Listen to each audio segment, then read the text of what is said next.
Mugabe has been a political actor for more than 4 decades. But before that, he was a dedicated student who gobbled up knowledge from as many sources as he could. This thirst for education certainly came from his mother, a teacher.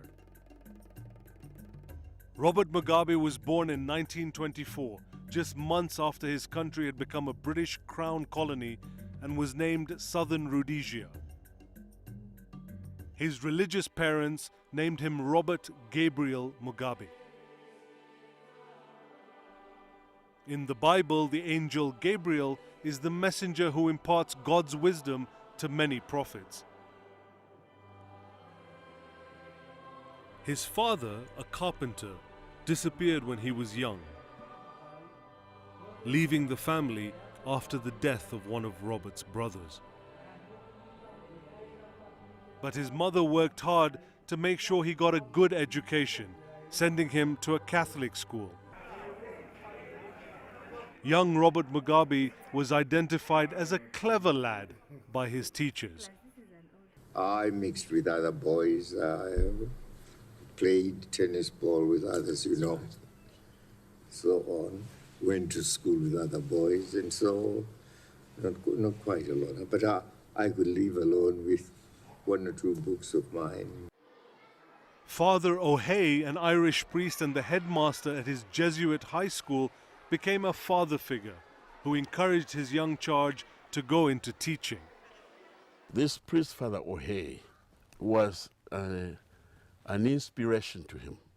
One, in English.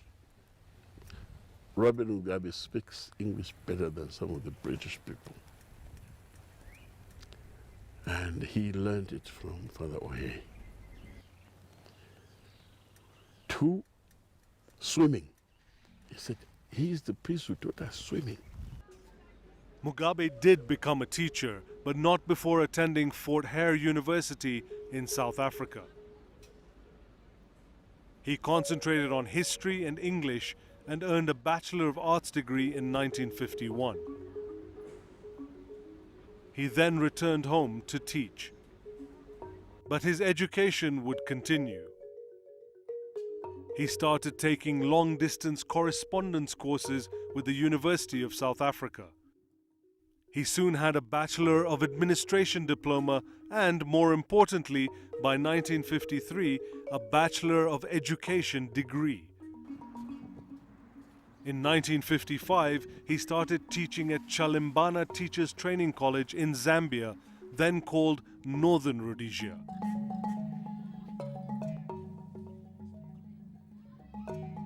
Mugabe decided that his own education would be improved by moving his correspondence courses to the University of London.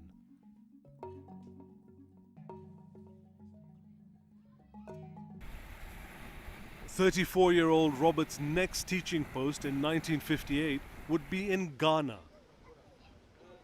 Here he would be greatly influenced by Kwame Nkrumah, whose country would be the first under colonial rule to reach independence. Mugabe declared himself a Marxist while in Ghana. In 1960, Robert Mugabe decided to visit home and introduce his Ghanaian fiancée to his family.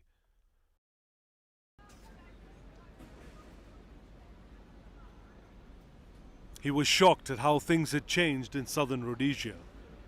A new colonial government had brought in thousands of white settlers. They displaced black families who were now coming to Harare in search of a means to survive. Mugabe was outraged. We are non-racialist in our approach. That is, we regard as an individual as an individual, and that everybody must be accorded his full political rights, whether he be white or black, educated or uneducated, rich or poor. And this is exactly why we are at the moment struggling to earn for our people 1 man, 1 vote. The situation provoked the most significant change in his life, from teaching to politics. He started addressing protest crowds. I was impressed by his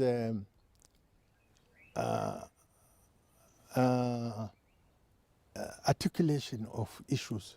He's a very articulate person. He mentioned in English, and he was very good.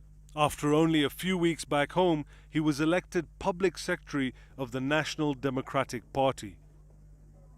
It was a torrid time for us, blacks. We were discriminated in public places. We wouldn't walk the streets of Harare without being harassed. In 1963, Mugabe helped found a resistance movement that would pledge to use any means, including violence, to achieve independence. It was called the Zimbabwe African National Union, ZANU. And this declaration landed Mugabe in jail at the hands of the colonial government for a decade. When I was in detention, in prison, I worked as a receptionist clerk, just receiving people, giving them their clothes, whatever they needed. If they were leaving, give them their normal clothes. So I got to know him very well. And I must admit I was most impressed. When you're in prison, you say, okay, when we get out, these bastards, we're going to deal with them. While in prison, Mugabe stayed busy. Using secret communications, he helped coordinate guerrilla operations. And despite being incarcerated by representatives of the British government, he continued his schooling from the University of London. Ironically, he earned 2 law degrees while behind bars. We had read in the newspapers that the whites felt that Robert Mugabe is the most radical nationalist. Yes. Introvert.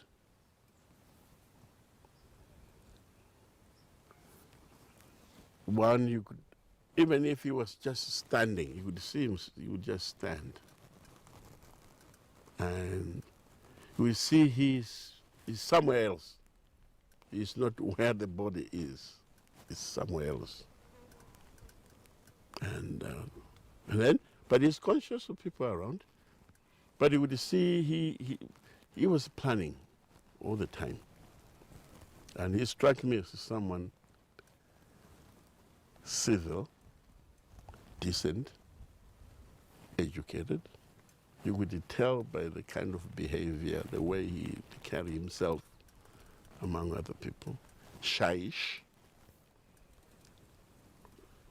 But you could tell. There was no sign of him being a bully person or pompous or arrogant. And above all, after being 11 years in prison, being bitter. Once upon a time, Prime Minister, you said you would never see black rule in this country in your lifetime. Do you still stand by that? Yes, I believe that that was a fair comment, and I think that if we ever got to a stage of having black rule, then I think our policy would have failed. In 1974, Ian Smith, the Southern Rhodesian colonial governor, dramatically reversed his position and decided to consider a transition to majority rule. He decided to let Robert Mugabe go to a conference across the border in Lusaka. Mugabe feared he was being used by Smith's government to stall a transfer of power until far into the future. With the white nun's help, Mugabe escaped. Crossing back over to his own country, he joined guerrilla forces. He spent most of the next 5 years leading the bloody conflict with Smith's security forces from newly independent Mozambique, where he received support from the independence hero Samora Machel. In 1979, Ian Smith allowed elections that would result in a black government. The country was renamed Zimbabwe.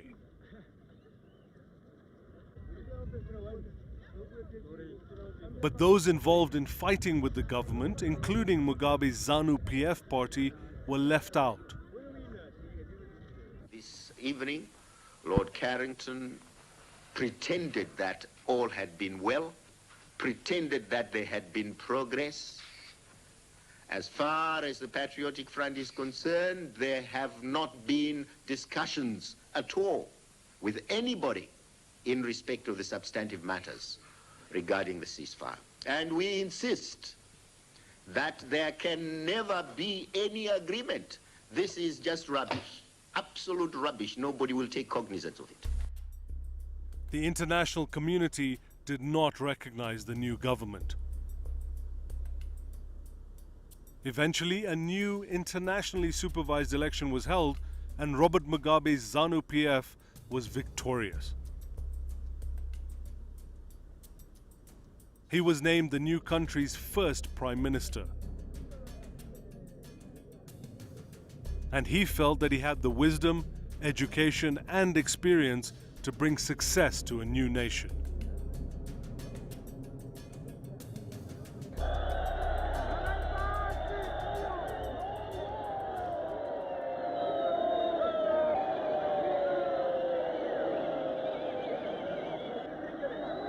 Overwhelming.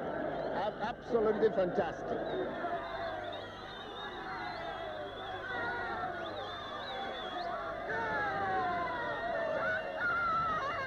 We observed and watched the British flag being pulled down and our flag being hoisted. It was marvelous, really.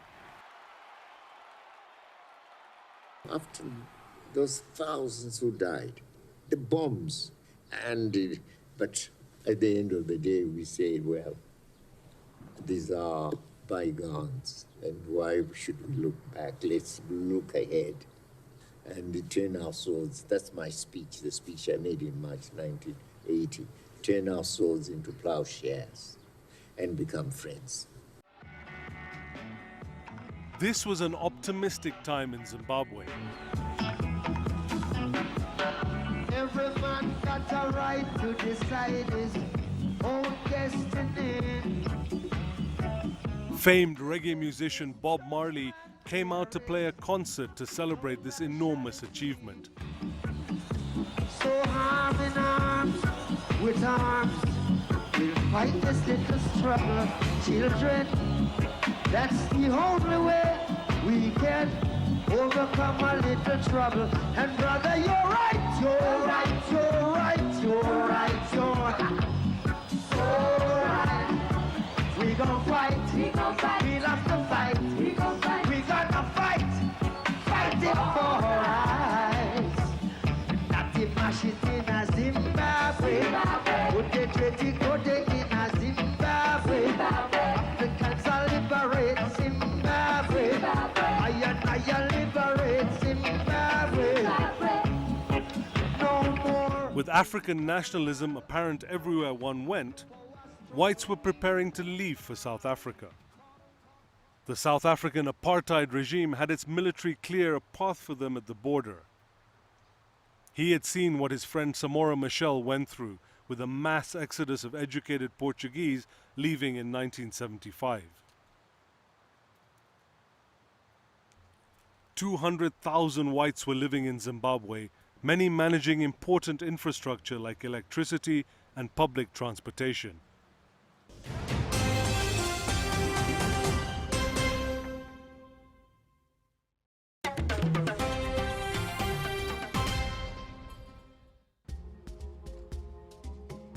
As Robert Mugabe's first administration enjoyed success, he was internationally recognized as a statesman, an educator, and a visionary.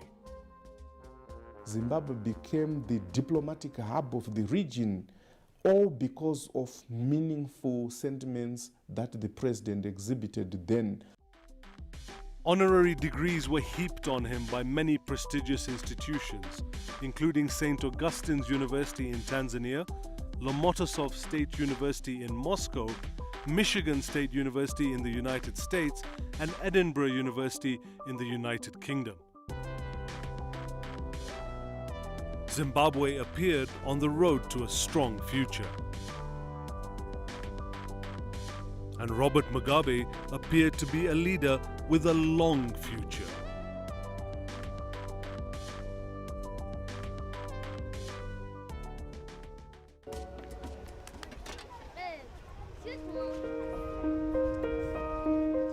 It is not surprising that his first wife, Sally Heffron, was a teacher. They met at the Takoradi Teacher Training College while Robert was in Ghana. We just became friends. Then I got to know the background. Good parentage, and had been brought up well. She was a teacher. And the first time he brought her to his home, he got swept up in the new politics of the day. This actually sat well with Sally, who came from a political family. You would realize that in Sally Mugabe, it was in her. There was no pretense, there was no stage management, it was not acting or performance, it was in her. She was an activist, even more radical than her husband. They soon got married and had a son a few years later. But his son passed away while he was in prison from cerebral malaria in Ghana, where Sally had moved to be close to her family. But Sally would be Mugabe's closest friend and most trusted advisor for 30 years. She was a very, very close friend of mine. You could not compare her with anyone in that position. She held it with lots of dignity.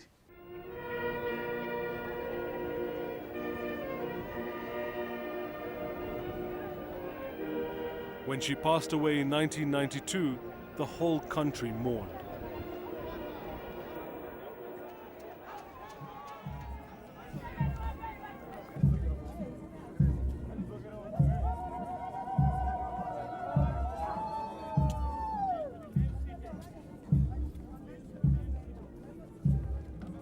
And many saw a change in the country's leadership, not for the better.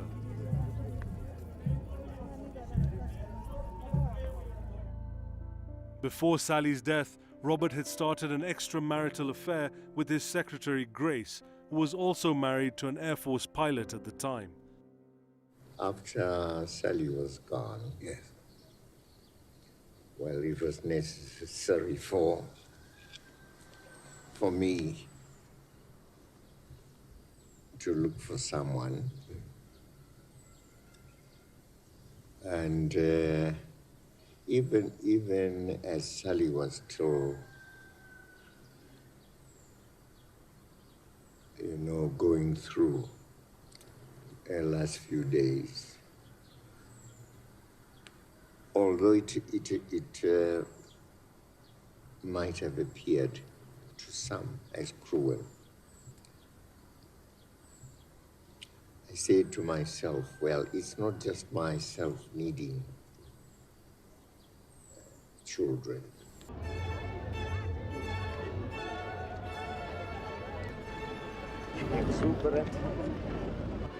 In 1996, they tied the knot in an extravagant ceremony many in Africa called the Wedding of the Century.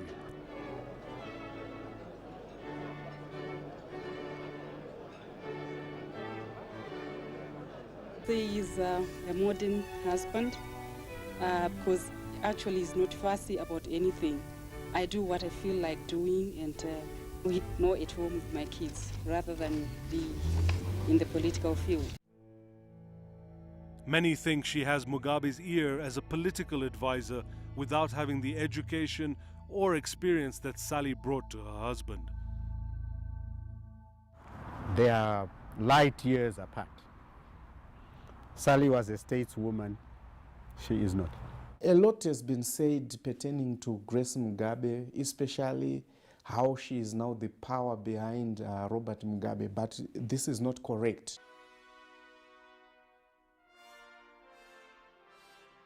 After the success of his first 5-year plan, Mugabe felt he was ready to take a first step toward addressing one of colonialism's great injustices: land distribution.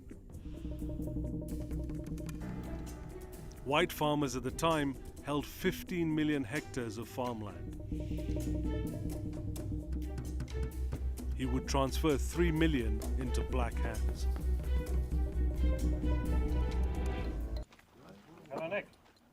The program was met with enthusiasm by many poor blacks, particularly those who had been rebel fighters. They began occupying white farms out of the control of the government. We still have 4 of your people who are in the vicinity of Phil's house area. Where's the security in that area at the moment? For me, the most,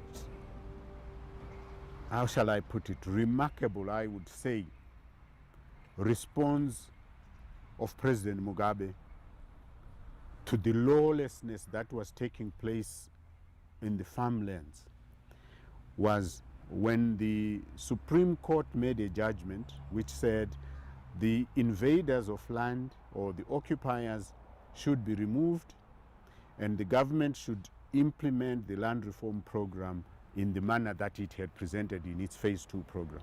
President Mugabe's response was, this is not a matter for the courts, it's political. But Mugabe made an issue of the land, and it wasn't, he masqueraded it as land reform, but actually it was a political program. But he was still popular amongst most of Zimbabwe's population. He had won the 1990 polls, the first to directly elect the president, with 83% of the popular vote. In 1996, he pulled 90% of the ballots cast. He had arrested one of his opponents. The other, a Catholic bishop, had tried to pull out during the final days to challenge the electoral system in court.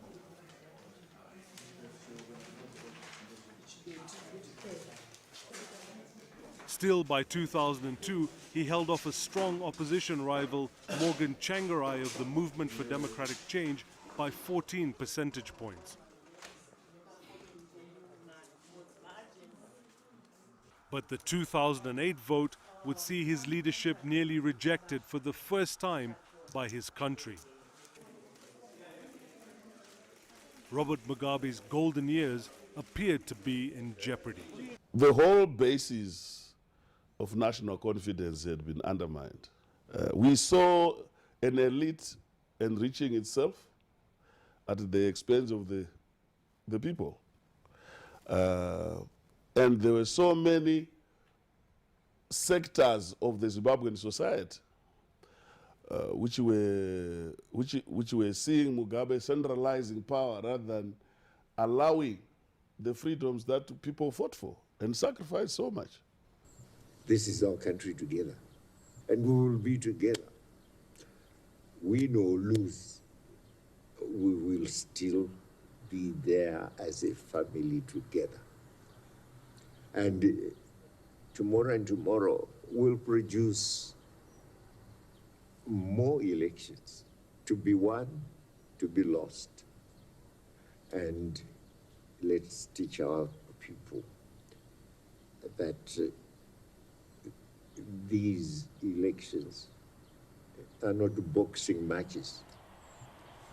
They are elections to choose leaders. Mugabe had survived, and despite a seemingly hopeless task for rebuilding his country's wrecked financial fortunes, he was still in power. Icho! Icho! Icho! But he will remain controversial. To me, Robert Mugabe invokes very conflicting emotions. There are some who would die for him, right up to the end. And there are some who would conclude that the man has become a villain. I think Robert Mugabe has changed drastically. He's not what he was when we were in the liberation struggle and when we got our independence. He was clear, he was focused. There are certain things which he wanted to do and he achieved them. Mugabe's legacy, I'm sorry to say it won't be heroic. It hurts me because this man has put a lot into the making of this country in the early years. Unfortunately, human nature is such that you remember the most immediate. You don't remember the distant. There was once a man called Robert Mugabe who